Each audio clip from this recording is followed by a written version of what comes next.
evening, everybody. Respected Mr. G. Parthasarathi, former ambassador of India to Pakistan, Australia, Cyprus. Madam Sudha Mahalingam, former member, Petroleum and Gas Regulatory Board. Dr. Padmanabhan, former Program Director, SADI, and advisor to USAID. Dignitaries of the guys, ladies and gentlemen. At the outset, I would like to express my gratitude to the organizers, IPAI, for inviting me and giving opportunity to share my views in this August gathering. I have been asked to give a presentation on business opportunity in the region, NTPC investment in Sri Lanka, a case study in the regions. As you know, so far NTPC is concerned, we are a Maharatna company having around 42,464 megawatt installed capacity, account for around 18% of the total country's installed capacity, and in generation we generate around 27% of the total country's generation. We have pan-India presence. If you see the slides, we have in western region we have 33% installed capacity, whereas in eastern region 23%. In NCR region 15%, and in the southern region it is 14%, and northern region it is 15%. We have 17 coal-based stations and 7 gas-based stations and 2 solar stations. That is owned by NTPC. 26 stations account for 36.990 megawatt.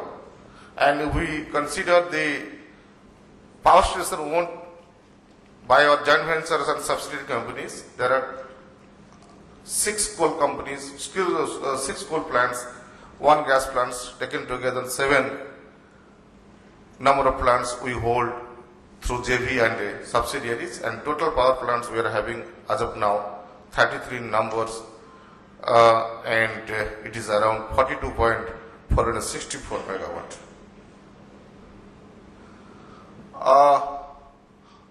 On our global footprints, already you have heard His Excellency Mr. Sinha, High Commissioner of India to Sri Lanka. We are going to install 2 into 250 megawatt coal-based power plant projects in Trincomalee through a joint venture company, Trincomalee Power Company Limited, with a Sri Lankan Electricity Board. The project site is at Sampur in Trincomalee region, and we have already signed all the agreements to be required to install thermal power plants at Trincomalee. Coming to Bangladesh, we are also going to install 2 into 660 imported coal-based thermal power plant at Khulna. It is going to be developed through a 50-50 joint venture with Bangladesh Power Development Board on build, own, operate basis. A joint venture company, Bangladesh India Friendship Power Company Limited, has already been incorporated. PPA has been signed for this same. Work started at site. More than 90% land filling work has been over, and it is targeted that the plant will be commissioned during 2018. We have also consultancy agreement with the EGCB, it's the energy generating company of Bangladesh, for operation and maintenance services for 2 into 120 megawatt gas-based power plant. This is the largest single international order received by NTPC. And also, we have been transmitting power, trading power with Bangladesh. We are selling 250 megawatt powers to Bangladesh. Through the cross-border transmission system. Coming to Bhutan, the agreement with the Royal Government of Bhutan for preparing Little project report for 620 megawatt Amechu reservoir-based hydroelectric project has been signed, and NVVN has been appointed as nodal agents for trading of power from Bhutan.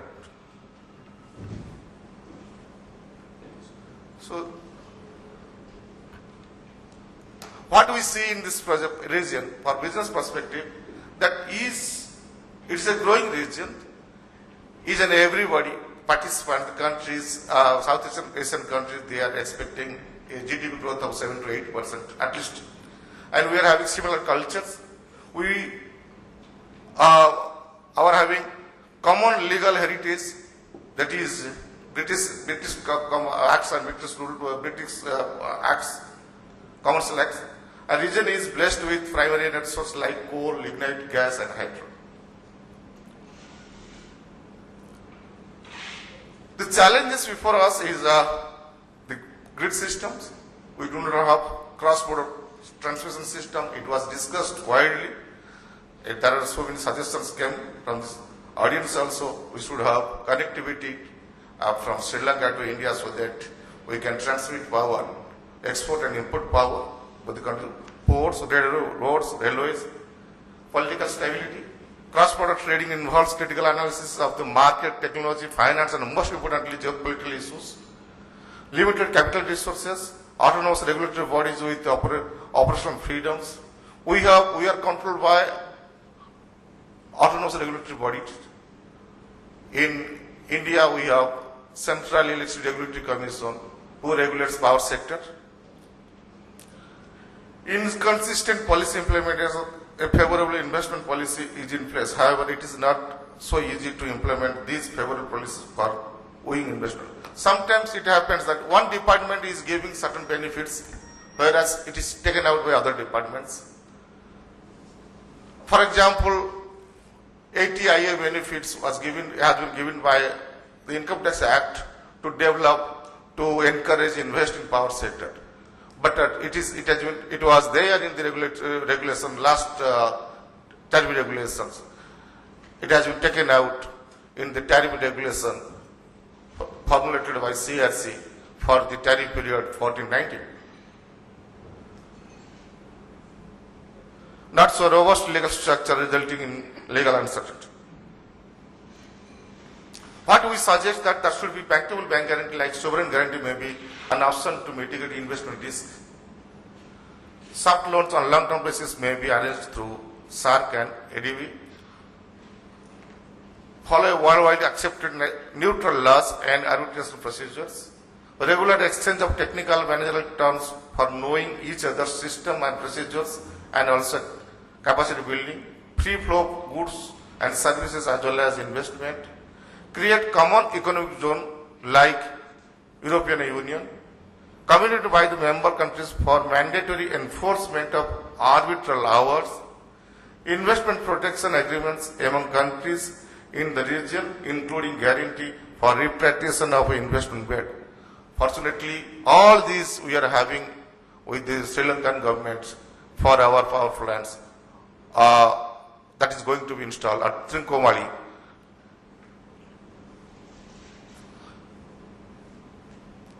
These are some of the examples where we have the India has cooperations and cross-border investments. Like we are going to the surplus power from 3 hydro projects, that is Tala, Kurichu, and another project. It is being transmitted by PTC from Bhutan to India. Some more hydropower projects are now being pursued in Bhutan. When realized, this will give a huge boost to the Bhutan economy. And as it was told, the per capita income of Bhutan is the highest in the region because of this.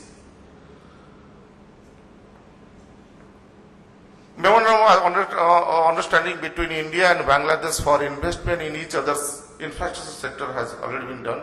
NTPC and BP, the Bangladesh Power Development Board, are developing a mega thermal project in joint venture in Bangladesh. I have already discussed. And now our trading arm, NTPC trading arm, that NTPC Vidyut Vyapar Nigam Limited, is supplying up to 250 megawatt of power to Bangladesh to fulfill Bangladesh's energy needs. In Sri Lanka, as I said, that we are going to develop this 250 megawatt power plant at Chinkumali.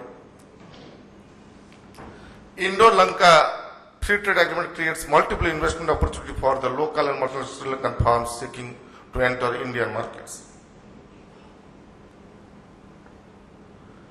What do we see Sri Lanka for our investment?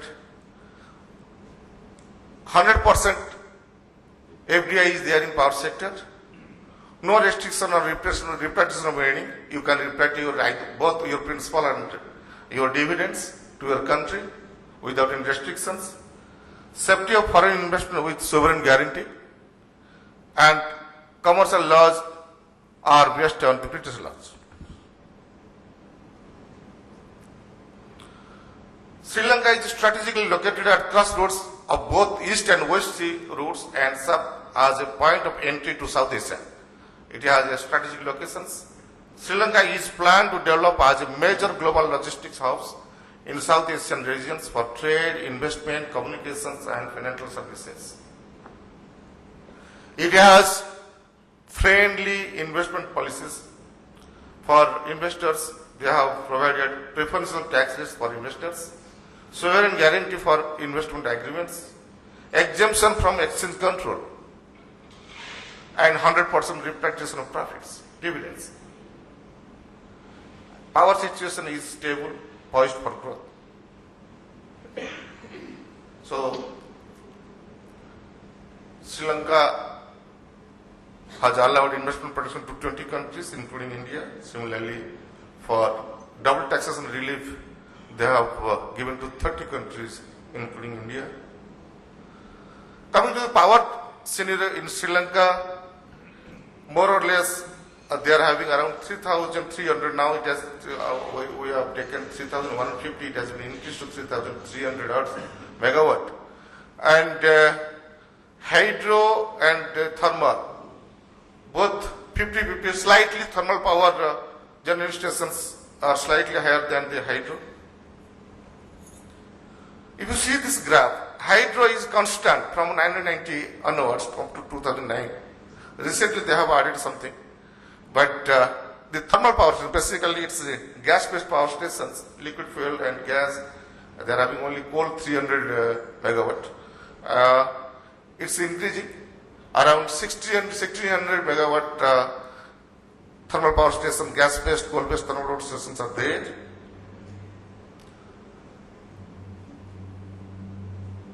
Regarding demand-supply situations,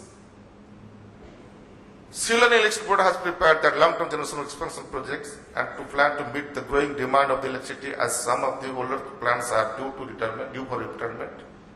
Government of Sri Lanka has set to target of 8% and per annum gross domestic products growth rate for next 5 years, which is expected to necessitate similar capacity growth in the power sector as well.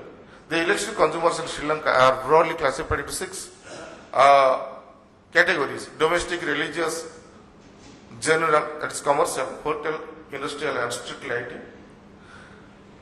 And central, Ceylon Electricity Board is supplying 80% of the total energy of the country, whereas the balance 13% is being supplied by IPPs like Lanka Electric Company Private Limited. This is the demand curve. It was discussed in the morning. You see, our peak, Indian peak curve, peak and Sri Lanka peaks are different. There, the peak is during 7 to 10 in the evening, and 3 hours peak is there. Whereas, if you see in rest of the period, there is a morning peak of 4 to at 6 to 7 hours. That is a peak, but it's a smaller peak in comparison to evening peak. But it is flat. So, if they build the capacity to meet their peak demand during evening, what will they do with the rest of the period? So if cross-border transmission system is there, the power could be exported to neighboring countries like India, and during peak hour, they can take power from India. Coming to our projects, 2 into 250 megawatt at Trincomalee. So the memorandum of agreement was signed way back in December 2006. Joint venture agreement was signed on September 2011. Joint venture company was set up in Sri Lanka, Trincomalee Power Company Limited, on 26th September 2000 with equal equity partnership, that is 50-50, with the NTPC and Sri Lanka Electricity Board. So this project, as His Excellency Mr. Sinha told, the project is going to be set up in order to meet the growing demand of Sri Lanka, because the power consumer, the power demand is growing at the rate of 7% in Sri Lanka. This project is one of the largest power projects that is proposed to be built in Sri Lanka, approximately 1/6 of the existing installed capacity. The government of Sri Lanka, under the extraordinary Gazette notification dated February 28 to 12, notified that Trincomalee thermal power project will be set up under build, own, operate, BOO basis by joint venture company. Considering the national importance, the government of Sri Lanka is kind enough to notify these projects for 25 years tax holidays. So this is the locations. It's in the eastern coast near Sampur. It is around 330 kilometers from Colombo. So these are the key aspects of the projects.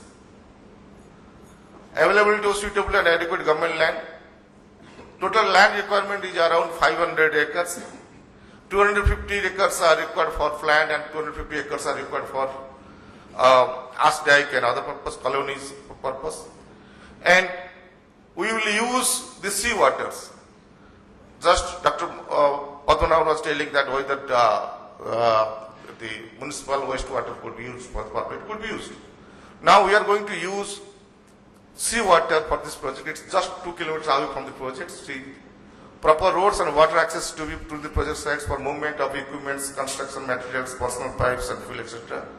The site is accessible by the Trincomalee Nella Valley State Highways. It's 35 kilometers from the sites. The Colombo city and airport is 330 kilometers from the project sites. And the government is going to develop jetty port near Muttur for coal transportations. So that will reduce also cost of coal, cost of fuel. This is the JV arrangement. NTPC, Sri Lanka Electricity Board, they will have 50-50 equity shares. And the new JV, Trincomalee Power Corporations, has PPA, power purchase agreement with the distribution companies, their board, Sri Lanka Electricity Board. And the coal will be supplied by the Lanka Coal Company Limited. And this project will be financed through domestic and foreign lenders. So the project contract will be awarded as it was told by His Excellency Mr. Sinha, that this project will be through various project packages it will be awarded, and through ICB, International Competitive Bidding Process. It is not going to be given on nomination basis.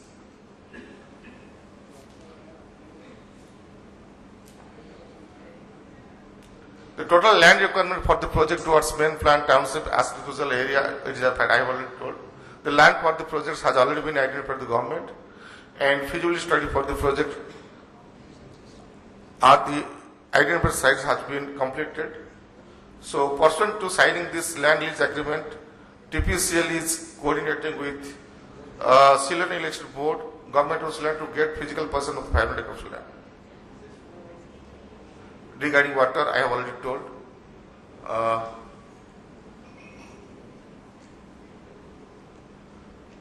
For evacuation system, 220 kV direct line from Havarana to Sampur polling stations is going to be built. Necessary tie-up with Sri Lankan would be made for availability of a whole line matching with the start-up power scheduled for the projects.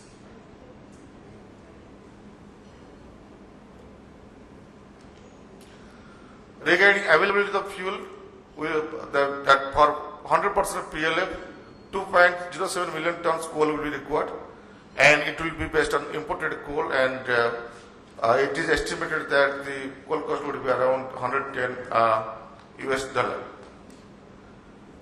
TPCL and LCCL signed the coal supply agreements for the entire life of the plant. It has been envisaged that imported coal sourced from Indonesia will be used for these projects. And these projects, the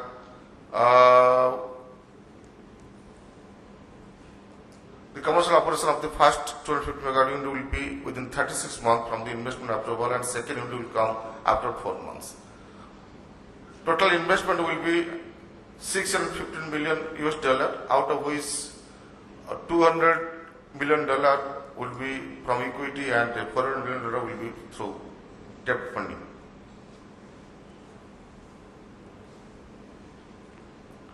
On 7th October 2013, all the agreements have been signed with the Sri Lankan governments, and this it is